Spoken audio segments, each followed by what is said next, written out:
Hi, everybody. On today's podcast, Season 2 begins with the rise of streaming services. And, of course, with me today is going to be my guest co-host, Yvonne. And, of course, we're going to go ahead and get started with the icebreaker in the room, which would be the rise of streaming services and basically how during quarantine it became a new trend to have a streaming service for every single network. Yvonne, how do you feel about this? Because I know you had a whole heart attack. You know how I felt. I'm going to start with my heart attack story. Almost heart attack story. So I go to my Capital One statement. I review everything that's been paid monthly. And I see the HBO subscription. So I pause. I'm like, okay, maybe they did something wrong. Next thing I know is I see an email from HBO saying that in order for us not to have any ads, that they're going to raise the price to $16. Oh, I saw that email too. And then I went on this whole rant about how these fat cats are getting really greedy. They really are, because it seems like the new norm to have two types of services from the same service or streaming service.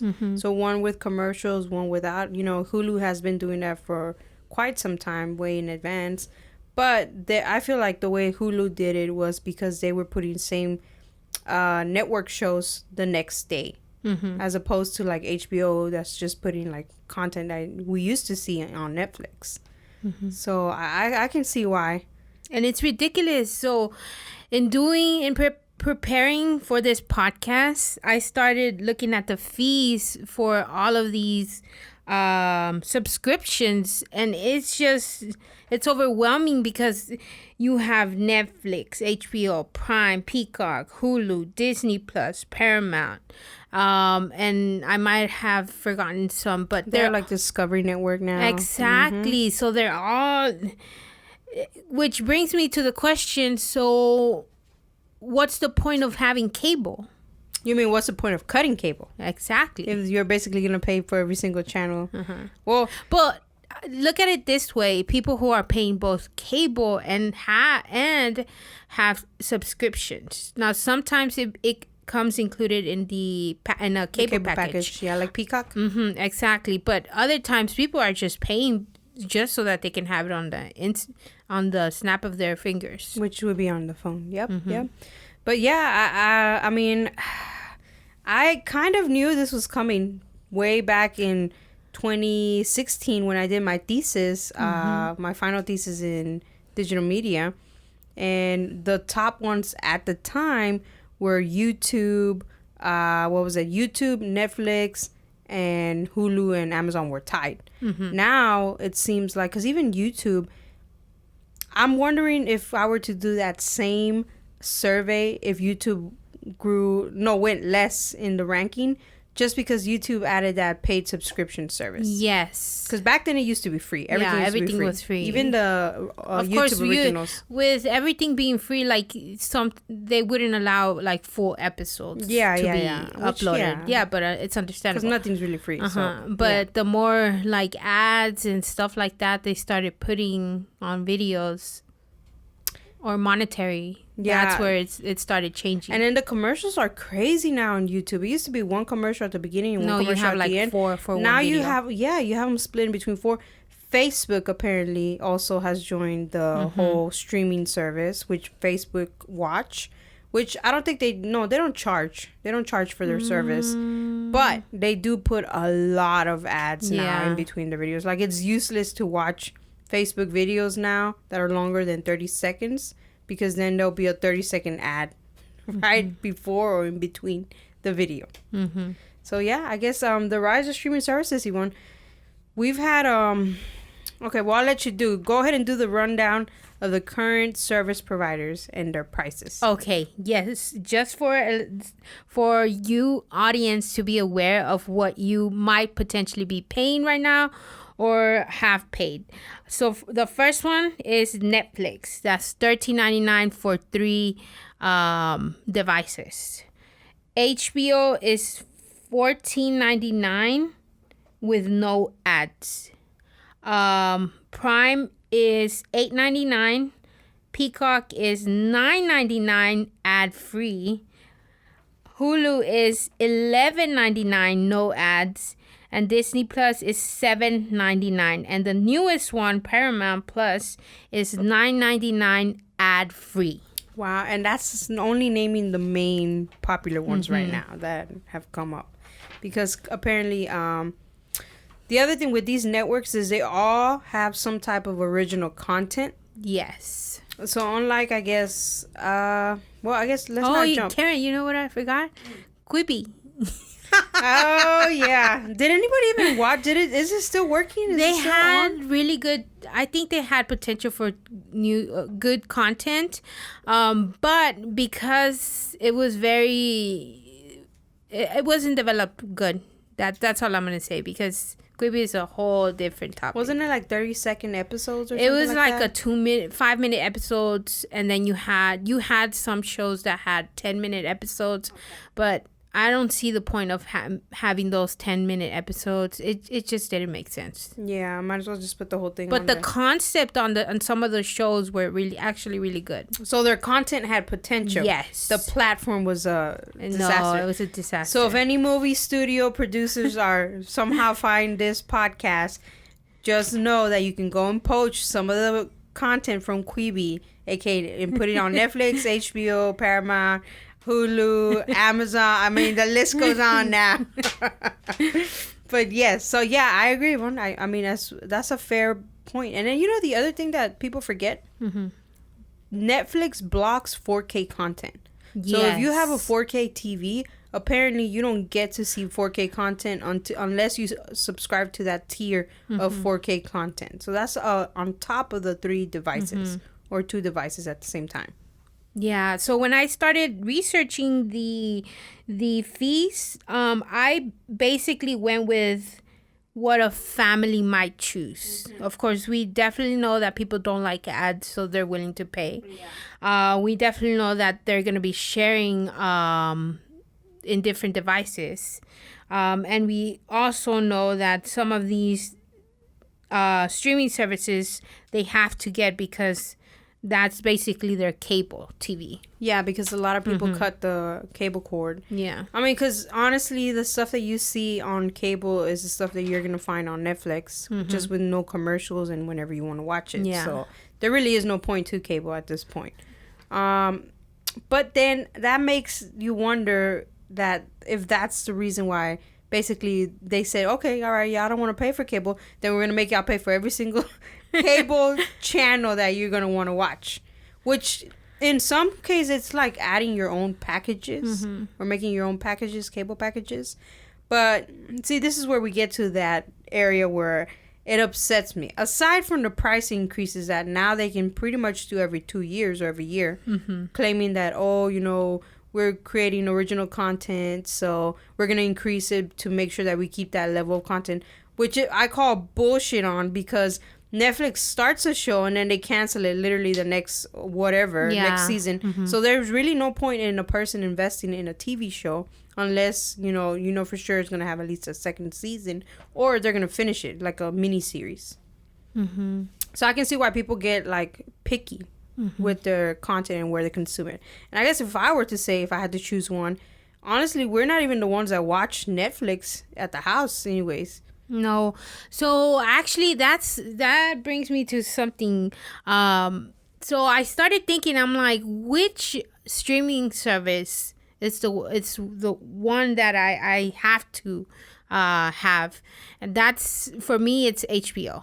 Same. I like HBO. I find myself watching HBO more than half of the time based on the content but it goes back to the content that they have. Which brings me to the next key point, which is quality over quantity. Okay.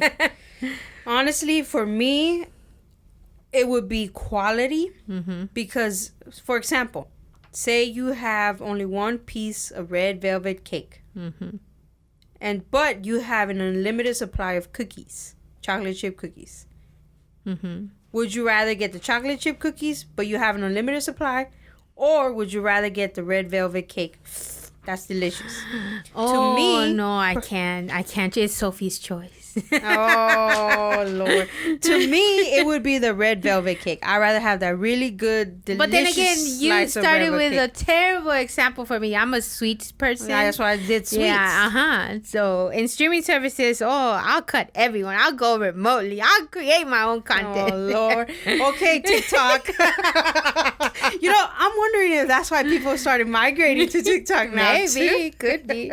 Like if I can't see the content being made that I want, then I'm gonna make it. You know those videos? Those videos are the 911 videos are very entertaining. That Muppet video. The Muppet videos are very entertainment-turning. So you know what? I wonder if TikTok would turn into a Quibi in the future. I mean, it could be. It's very going that way. Yeah. But I also feel like TikTok's gonna plateau, and then whenever a social media platform plateaus, that's it. It's just a downfall after that, and it seems like it's about to reach that point in this year. But anyways, it's not about that. It's about streaming services. Yeah, and it's quality over quantity. So for myself, I would say quality. Mine's too. Quality. Yeah. If I was in college, I would say quantity because I would have something. But now it's just like I have to schedule my own TV shows. Like I'm gonna watch this one during the holidays. Yeah, it's like you can make your own because schedule. I know it's gonna be good. And you could have it literally at the palm of your hands, which is literally on your phone.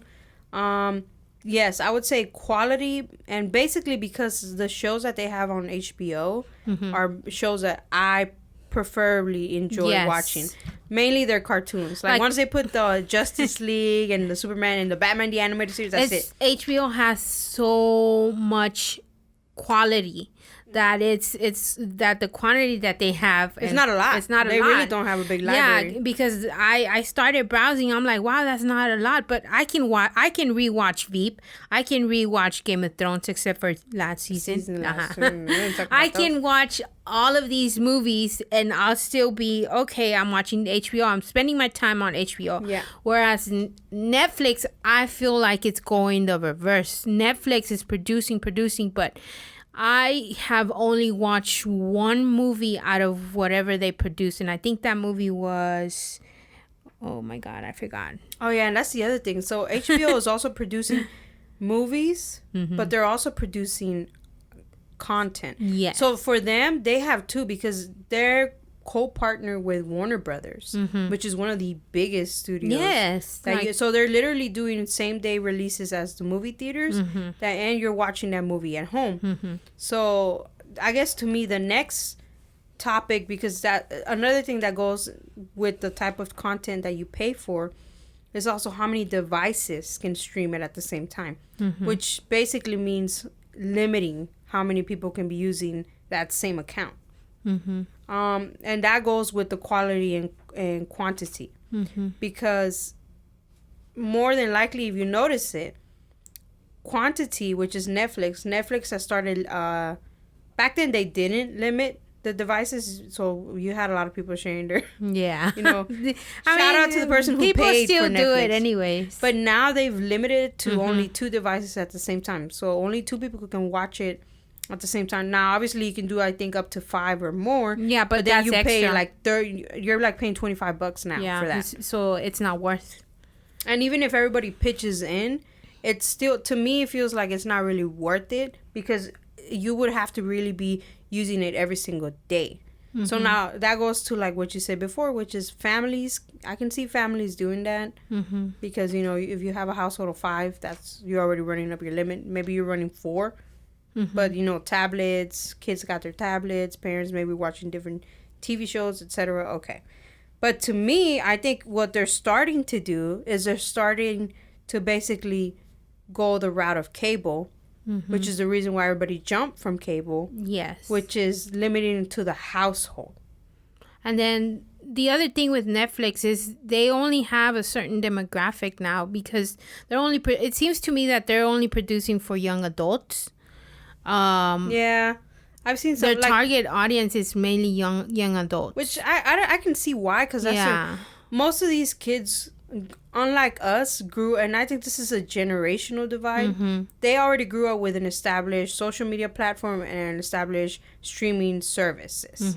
So for us, like in high school, we barely got internet, and that was what was it? Not dial-up. No, that was middle school. Middle school was dial-up. Yeah, but we didn't get it. It was the first fast internet was, I think, in like 2008 or 7. Yeah. And that was only one landline. There you go. It was landline, and it was only Nidia's computer. And that was it. And it wasn't even that fast. Yeah. So, yeah, I see what you're saying, but at the same time, I'm like, Netflix, I don't know. Netflix needs to start getting it together. Maybe in this fall, or maybe because of the pandemic. But I've seen that. I feel like they're producing like movies and TV shows that are really fast developed that they're not even worth watching. Example, they made a remake that He's All That. Like, oh my God! Did like, you watch it? No, hell no. Like, oh, why? I mean, I saw the trailer. It was kind of cringy. And then the kissing booth. Come on, like. I heard about that one too, but I haven't seen it. Oh, but I am watching a Q-Force cartoon. By the way, people, that's a rated R, so don't be watching it at work. But Q-Force is funny. So I don't know. I guess we're gonna have to wait and see what they're gonna develop, but they haven't. But see, they had a whole bunch of good shows when they first started with the original content, and then it just. It's plummeting, and it keeps plummeting. I think their first one was House of Cards. Yes, that's how old I am, because that was the first original content that I watched from Netflix that I was like, oh, this is really cool. Was House of Cards, and it was very good up to a certain extent, and then the whole Kevin the curse Spacey of season 5. I think so, yeah. And then Kevin Spacey's whole sexual whatever, and that killed it. But also the next one, I think, and after that one was Orange is the New Black, which was pretty good. It was funny, the first season. Well, I only got to like the second or the third season after they killed V. I really couldn't get into that show. Like, I fast forward on all. This is how I watched that show. I started with the pilot episode, then I fast forward all the way to the last episode of each season. That's how I watched the show. The Yvonne way. Yes. I can't watch him Yvonne way. No, but I stopped after I think it was the second season when they killed the V, which I think they messed up. I can hear. Anyways, this is not that topic for it. But those are the shows that like basically grabbed us in regards to attention for original content. Like, oh, you guys created it. Then they did Stranger Things. Then they did Ozark. Then they did, I think, what was the last one? I haven't seen Ozark. Ozark was really good. Oh, okay. I think they're in their last season now. Yeah, I think that's what I read. Mindhunter, I think they axed that show. Mindhunter, oh my God, that's like one of my favorites. But it's very, very, if you don't like serial killer stuff, like it might not be a show for you, but if you're interested in that stuff, it's a very, very beautifully shot, beautiful cinematography. Yes, acting is super. It's like, that's my top 10 right there for Netflix. Oh, but you know what, Netflix has developed some good documentaries. Oh yeah. So then I guess to keep on track, so quantity over quality for me. The quality is at HBO. Their shows are amazing. Same thing. It's like Netflix on steroids. Yes. Because their cinematography, their actors that they get, beautiful work that they do. I think the last show that I've seen so far was East Mayor of... I can pronounce it. East Mayor of Town or something like that. Whoa, with you Kate watched Beckinsale. That? Yeah. No, not Kate Beckinsale. The Titanic lady. What's her name? Kate Winslet. Yes. Yeah. I've been wanting to watch that one. Very good show. It's a and then this is what I like. They do limited series where it's like you don't invest. You invest one season and that's it. Exactly. Oh, Netflix, The Queen's Gambit. That's the only other show that I've seen this entire year that I actually enjoyed. I'll vouch for that one, by the way. But anyways, so I feel like the quality is in HBO and the quantity is in Netflix. But the quality of documentaries, it's a split because HBO has really good ones too. Yes. So if you're like into I'm very into documentaries. So Netflix, I will give it to them. I don't know how they do it, but they have very good, very well they shot. They really do. Well shot, great commentary, great scenery. Because even if the voiceover is going over a forest, you'll see that that location. It's like if National Geographic had a baby with Netflix. That's how the type of documentaries you see. So to me, I guess that would be... Can we talk about the worst one that's out there? Yes, let's talk about the worst one. Okay, on a 1, 2, 3, we'll say... On the count of 3, we'll say the worst one.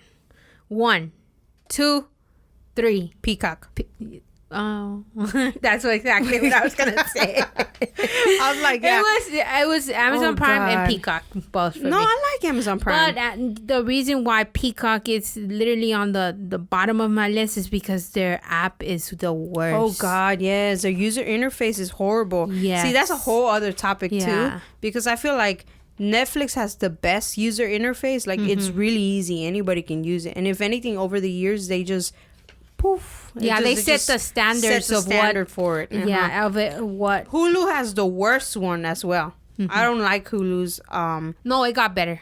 Yeah, well, no, Hulu got way better. Amazon Prime is the very worst. They fixed it. If you use Amazon Prime on Windows, see, this is the thing. Like, because of their interfaces, sometimes I don't or even attempt to open the app.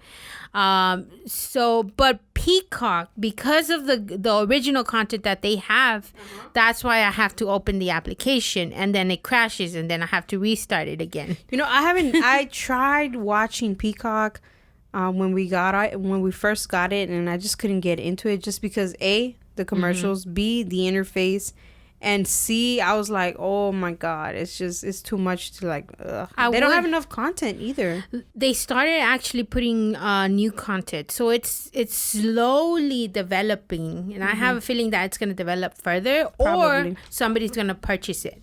Yeah, because it's NBC, right? Exactly. So right now, I think... Okay, so here's the other issue with this. So all these networks, they have like the rights to... For example, Friends. Friends used to be on Netflix, and then the rights ended to it, and they couldn't renew them. Netflix couldn't renew them, so the next biggest bidder was HBO. So right now, I think HBO has that deal locked up until like 2024 or something. And so with that, I'm like, well, if NBC is creating Peacock, then eventually they're gonna want to migrate to Friends to Peacock, and so you're not basically. It's like they're basically recycling. I think they needed the money from Friends to create Peacock. Yeah, that would make sense. So you're going to see a lot of that going on, especially with good TV shows, good original content. So you're definitely going to see that. And then you're definitely going to see more streaming services. Fox, I don't know. Do they have one? No, they merged with Disney. With Disney Plus, but none of like Malcolm in the Middle is still in Hulu. Bob's Burgers still in Hulu. But see, this is the problem with Disney and Fox merger is that Disney is so afraid of putting anything that's above PG-13 because they want to appeal to the cookie cutter. Oh, we're kid friendly, whatever. But I'm like, that alienates some of the shows. Because even with the Star Wars stuff, I think a while back before Star Wars or Lucasfilm sold their stuff to Disney, they were in talks of having a TV show, like of Knights of the Old Republic, a TV show in either HBO or Netflix, which would have been like a PG-13 or rated R one. Which has a lot of if Disney's listening, has a lot of potential. So if you want to co-sponsor with one of these other whatever networks, I would recommend it. But yeah, so it's like they're too afraid to do any of that. So it's like they're just holding on to the shows and all the properties, and I guess in the meantime, they're putting them in Hulu so that they can get some money out of it. Yeah, because they're definitely getting money out of the original shows. Yeah. Friends was one of the biggest one. I think that's one of the reasons why Netflix previously raised the they fees. used that to raise the fees. Because everybody wanted Friends. So it's funny because after Friends was purchased and went to HBO, then the Peacock ad magically open or magically appeared. I know, right? Yeah, with all of its original content. And it's been out for like a year. Yeah, it's been out for like almost a year. Yeah. So, I mean, I guess it is what it is. I'm not surprised by it. I kind of saw it coming way, way back in the day. And I knew there was going to go that way because the only thing that was holding it back was the fact that people weren't having internet at the house or fast connections. But now it's like 1 gigabyte is like the standard of your connection, which means you can stream numerous services with numerous devices. Also the throttling, but that's a whole nother subject as well, because these internet providers are literally throttling some of these networks, streaming services. But anyways, I guess you want to kind of just start wrapping this up. What streaming service is your favorite? You had said it was HBO, right? HBO all the way. What's your least favorite? It was Peacock and Amazon Prime. I like Amazon Prime. The thing about Amazon Prime is their interface sucks. Oh, it got better. I hate it. And the second thing is I've only watched 2 or 3 shows from them. I haven't seen 3 shows from them. And that's it. I don't even open the app, no matter what Nidia says. Moocher. I don't care. I don't care. I don't even use that. Where do you see the fall of streaming services? If you were to say to end this, where do you think the people can cause these streaming services to fall? People are going to be upset because it will eventually happen when streaming services make that cut that about sharing accounts. Oh yeah. When they stop allowing people to do that, that's when the downfall is gonna happen. And then we'll make a podcast that'll be the downfall of streaming services, aka I told you so. Yeah, I think so too. I agree with you on that one 100%, because I'm like, right now we're not even paying for, I think, 2. I think Peacock, 1. no, Peacock is a trial with Xfinity. Yeah. So we're not paying for that one. And then the ones that we are paying, we have multiple people in the household that are using it as well. So it's, as long as, to me, the benefit is as long as somebody's using it and taking advantage of it, then I'm okay paying for it because somebody's using it. But if nobody's using it, then there's no point in And it's so having funny because I don't even have some of the apps installed. Like Disney Plus, I don't have it installed on my TV. The only 2 that I use is Netflix and HBO, and that's it. I don't even use Disney Plus unless I'm in the living room watching TV. And if we have guests or anything. But other than that, I haven't even seen any of the Marvel shows. Oh, no, I haven't seen any of them either. I'm all Marvel fatigued out at this point. But yeah, I think that would be the best way to see or forecast when streaming services are going to fall is when they start region locking and locking it to only households so that people can't share it outside their household, and that's going to be where people are like, forget it, I'm not getting this. We're going back to the old Pirate Bay days. And maybe YouTube is going to rise then. I don't know about YouTube because YouTube has gone there. No, I'm not saying about the YouTube TV. I'm talking about the YouTubers content. Well, the other thing is like I said, TikTok might start doing Quibi shows. If y'all listening, anybody, TikTok, there you go. But yeah, so I guess this wraps up today's season 2 opener, which is the rise of streaming services. And I guess to me, and to end it on my note, would be that pay for what you're going to use, basically. Yeah, don't have them on.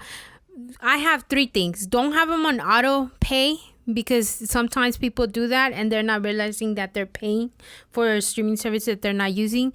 Second, if you could get it from a school, because sometimes universities or colleges provide that service for you, then that'll be free on you if you're a student. Oh yeah, the student discount. And third of all, it's a community. We are a community, so sharing is caring, after all.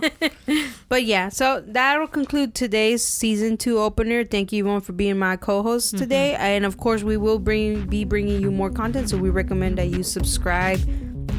Would you say about the notification thing? Oh yes, so subscribe to our channel and add and click on the notification so you can get the newest podcast. Yes. And then we'll be bringing up, actually, we're also going to be starting to promote it more on social media. So if you can, and if you haven't already, definitely subscribe. Like I said, that really helps out keeping us, I guess, engaged in trying to get more content out on time. Trying to create quality content over quantity. So we may only have 10 episodes this season. Yeah. We start off late. Yeah, okay. Well, nobody's counting. There's no rush. Just a rush. All right, well, that'll close it out. Thank you, Yvonne, for joining me today, and thank you, everybody else, for listening in. And if you have any other questions, comments, or suggestions, leave them on the video below. And that's a wrap.